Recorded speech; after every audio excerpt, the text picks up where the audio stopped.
Alô pessoal, mais um vídeo aqui no canal Vene Casagrande, vídeo com informações, é claro, do Flamengo, que continua a preparação para o jogo decisivo pela Libertadores da América nessa quinta-feira com o Estudiantes. Lembrando que o Flamengo venceu o jogo de ida por 2-1 e agora tem o poder de empatar, tem a liberdade de empatar e conseguir a classificação à semifinal da Libertadores. Mas o Flamengo não vai entrar em campo pensando nesse regulamento, pensando nessa vantagem. Pelo contrário, não vai mudar seu estilo de jogo, a gente vai falar sobre essa preparação e no vídeo de agora a gente vai trazer informações envolvendo dois personagens que eu tenho certeza que vocês vão gostar bastante, torcedores do Flamengo. Bruno Pivetti, técnico do Sub-20, um treinador que está dando o que falar nos bastidores, no bom sentido, no lado positivo, pela forma como ele trabalha no dia a dia, como ele é criterioso e rigoroso no dia a dia do Flamengo. A gente vai trazer mais detalhes desse profissional e também do Rian Roberto, jogador que tem apenas 17 anos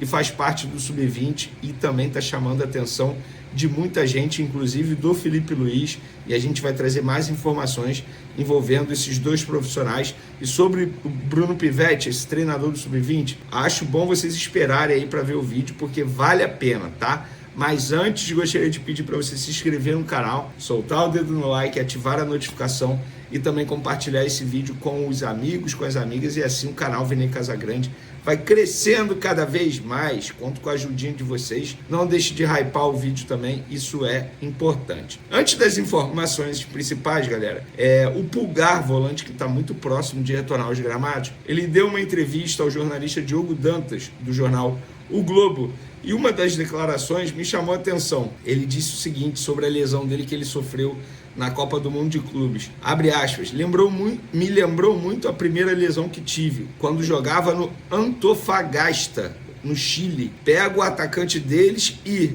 quando no pisão no chão, sinto que o osso quebrou. Já sabia. Então agora na Copa do Mundo de Clubes ele teve essa mesma lesão. E aí quando aconteceu o problema, a contusão, ele já sabia da gravidade. Mas o tempo passou, o Saul chegou, o Gerson saiu, muita gente ficou preocupada, mas o Flamengo, entre aspas, não está sentindo falta do Gerson e também não sente faltas do Pulgar, graças ao Jorginho e ao Saul, que estão muito bem. Mas o retorno do Pulgar, sem sombra de dúvidas, será uma das melhores notícias para o técnico Felipe Luiz nesse restante de temporada. Por quê? Porque eu acho que ele vai ser titular absoluto? Não. Eu acho que o Felipe Luiz terá a oportunidade de ficar girando esses três jogadores que, na minha concepção, são os três principais jogadores para essa posição, para volante do Flamengo. E aí os demais são outras opções, no caso do Alan, De La Cruz e o próprio Everton Araújo. Então, bom retorno ao Pulgar em breve. E sobre o Flamengo, galera, o Flamengo treina nessa quarta-feira, finaliza a preparação lá no CT do Defensa e Justiça. A expectativa é para o Jorginho retornar. Eu acho que a chance é muito boa, mas vou repetir o que eu falei no meu último vídeo, até porque eu estou gravando esse vídeo aqui numa terça-feira à noite. Não tem como eu saber, porque o Flamengo ainda vai treinar na quarta. Então, é esperar o treinamento dessa quarta. Se ele não sentir dores novamente, ele vai para o jogo dessa quinta contra o Estudiantes. Vamos agora para as informações que eu considero as informações principais desse vídeo. Depois do que aconteceu com o Felipe Tereza, e para contextualizar para quem não sabe, o Flamengo definiu ou decidiu de maneira institucional, isso não partiu de nenhum profissional, do Bruno Pivetti, treinador do Sub-20, do Alfredo, que é o coordenador da base, do Felipe Luiz, treinador do time profissional, ou do José Boto, que é o diretor-geral de futebol do Flamengo. Inclusive o Sub-20 responde diretamente ao José Boto também. Isso foi uma decisão institucional. Isso aconteceu com um jogador que tinha um certo privilégio dentro do Flamengo. Quando eu digo privilégio muita gente o tratava como uma promessa, jogador essencial, um jogador que o Flamengo com certeza vai cuidar com carinho a mais, porque vai render futuramente dentro e fora de campo. Claro, isso tudo poderia acontecer se o jogador demonstrasse no dia a dia, nos jogos, nos treinamentos, que ele estava tendo essa atitude, que ele estava buscando o melhor para ele e também para o Flamengo. Não era o que acontecia. Nos bastidores ele não tinha as melhores posturas, pelo contrário, eram as piores posturas, se achando bastante. Isso é segundo pessoas que conviviam com ele no dia a dia. achando que jamais iria acontecer algo com ele nesse sentido de rescisão de contrato, pelo status que ele tinha. Mas aconteceu. O Flamengo decidiu rescindir o contrato dele, ele já se despediu, e que ele tenha muito sucesso na carreira dele e que ele aprenda com os erros. Faz parte do aprendizado. Mas o Flamengo entendeu que ali ele não iria agregar mais. E aí me chamou a atenção que uma das fontes me relatou: o Bruno Pivetti é muito exigente. É um cara que cobra demais os jogadores. Se os jogadores não mostrarem para ele que estão empenhados, ele vai limar. E limar, assim, não é no sentido literal. Ele vai tirar do time, como aconteceu com o Felipe Tereza e até mesmo com outros jogadores que não me citaram, mas o Felipe Tereza chamou a atenção, repito, pelo status que ele tinha. E aí eu vou ler exatamente o que me disse uma pessoa. Ele falou assim: eu não sou muito de acompanhar os treinos e nem a rotina de perto, mas sobre o que me relatam sobre o Bruno Pivetti é um cara extremamente exigente, cobra bastante dos jogadores. Se o atleta está se empenhando e eles têm uma discussão, morre no campo. Agora, se for ao contrário, o atleta não estiver se empenhando, o Bruno Pivetti vai cobrar. E vai cobrar de uma maneira extremamente rigorosa. Para quem não sabe, gente, o Bruno Pivetti tem 41 anos. Embora ele esteja no sub-20 do Flamengo, mas ele trabalhava no Operário, tá? E estava fazendo uma boa campanha pelo Operário, pelo time profissional. Trabalhou no CRB do time profissional, trabalhou no Náutico no time profissional, trabalhou no Água Santa no time profissional, trabalhou no Guarani, na Chapecoense, na Tombense, no Goiás, em vários clubes do futebol brasileiro. E o Flamengo, após uma análise do perfil dele, da metodologia dele, se encaixou exatamente com o que o Felipe Luiz deseja. E eles estão trabalhando em sintonia. O Bruno Pivetti e o Felipe Luiz estão tendo reuniões quase que diárias para debater a forma que o Sub-20 está jogando.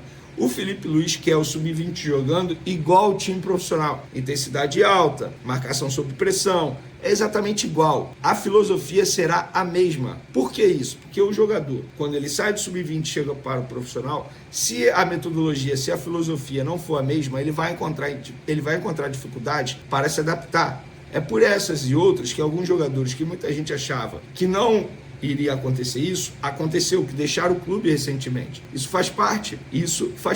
Se o jogador não se encaixa no perfil ou não está se empenhando para se encaixar, ele não vai ficar no Flamengo. Acabou a era no Flamengo de jogador bad boy. Acabou a era no Flamengo de jogador, entre aspas, ser escalado por status. Acabou a era do Flamengo de moleza. A cobrança lá está sendo rigorosa. Não só do Bruno Pivetti, do Alfredo, do José Boto e do Felipe Luiz.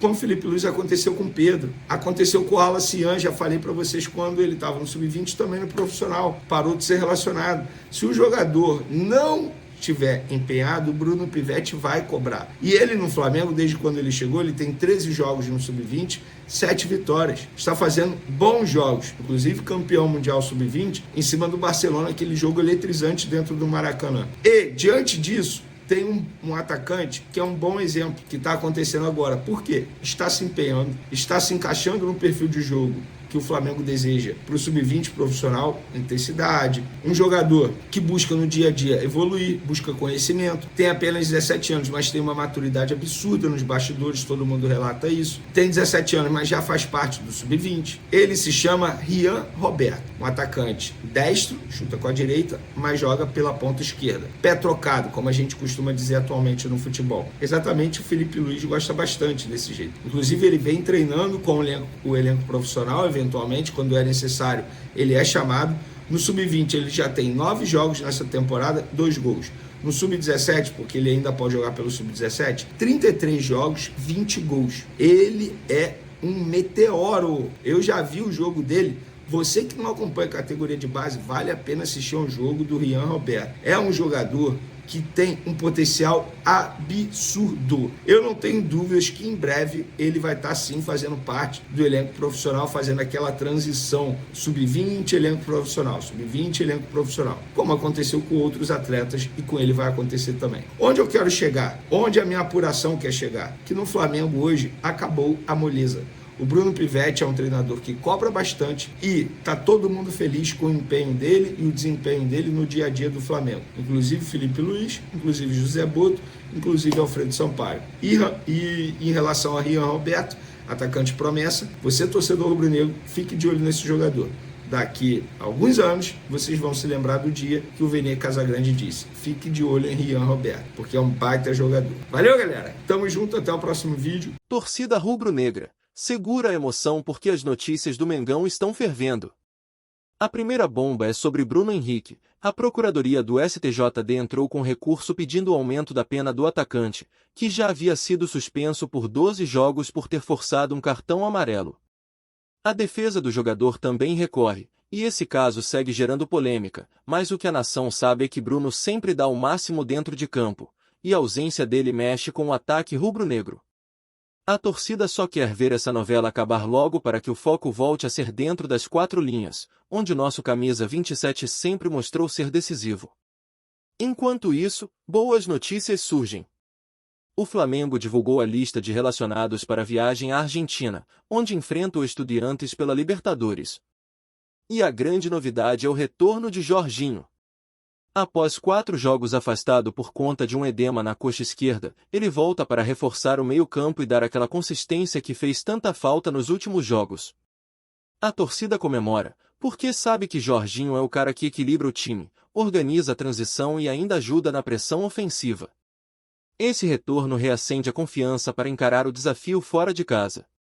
E como se não bastasse, a mídia já aponta 5 motivos para acreditar que o Flamengo tem tudo para se classificar em cima do Estudiantes. O primeiro é o abismo técnico entre as equipes, o segundo, a volta de Jorginho, que dá mais segurança, o terceiro, o histórico do Flamengo em estádios difíceis, onde o manto já brilhou, o quarto, o peso da camisa rubro-negra em mata-mata continental, e o quinto, a força da torcida, que mesmo de longe, vai empurrar o time como se estivesse dentro do estádio. É a mistura perfeita entre raça, talento e tradição. O clima é de final antecipada. A nação sente que esse é o momento de mostrar a grandeza do Flamengo, que sempre cresce nos momentos de maior pressão. Entre polêmicas, retornos e expectativa, o torcedor sabe que Libertadores é coração acelerado e emoção até o último segundo. Agora é preparar o grito, porque o Mengão vai à Argentina para mostrar, mais uma vez, que camisa pesada não treme, impõe respeito. O jogo promete ser eletrizante e a certeza é uma só: quando o Flamengo entra em campo, a América para assistir.